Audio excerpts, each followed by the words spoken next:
Next up in James's book, The New Frontiers of Lucid Dreaming, is a subsection on violence in your lucid dreams.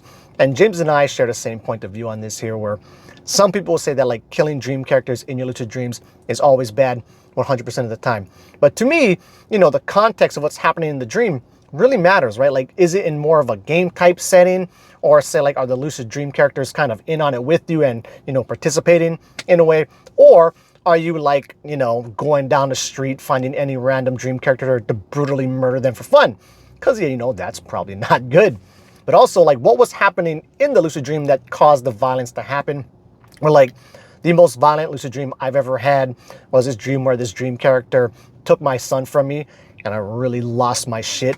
And, you know, I didn't feel good after I got my son back and was done with the violent act.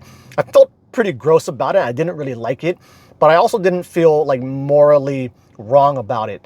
You know, should that happen again in one of my lucid dreams, you know, if I acted the same way, I probably wouldn't feel too great about it either, but I would likely do the same thing. Now, could I have done something better? You know, probably. If I just was to grab that dream character and do my dominate him, stare him in the eyes thing, you know, that would probably work better. I would get my son back and not feel so gross about the deed afterwards. But nonetheless, you know, I wasn't morally conflicted by it. Anyway, James says this to write. The worst that I suspect we could do to ourselves in a lucid dream would be engaging in activities that could, over time, degrade our empathy or compassion or desensitize us to violence. How we relate to people in lucid dreams might very well begin to affect how we relate to people in our waking life. If you get stuck in a cycle of a certain behavior while lucid, you could end up constantly being tempted by the dream's contents with more of the same in future lucid dreams. And that makes me think of, like, you know, people who get stuck in that mode of thinking, of always thinking about sex every time they get lucid. You know, you can get really stuck in that mode of thought, and then it can really be hard to break free from that.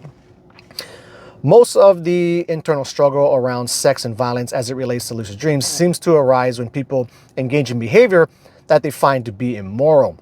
If we believe that something we have done in our lucid dream is wrong, then we will feel regret and suffer the consequences. Conversely, we can also engage in acts while lucid that we believe to be immoral in waking life, but not immoral in dreams, and suffer no regret from it, which can take a lot of like the negative consequences away from it. But still, yet, you know, kind of getting back to this whole thing where, you know, it could start to desensitize you to it. And then, you know, at some point you might start looking for that type of stuff in your waking life, and then very, very bad, right? And then we'll close it out with this. If you begin slaughtering people every time you become lucid and you were a perfectly mentally healthy person beforehand, then it seems pretty straightforward to me that you would actually be less psychologically well if we assessed you formally before you started, and again a year later, which, you know, makes a lot of sense to me as well. So anyway, that'll wrap it up. Until the next video, keep your lucid dreams happy and the practice legit.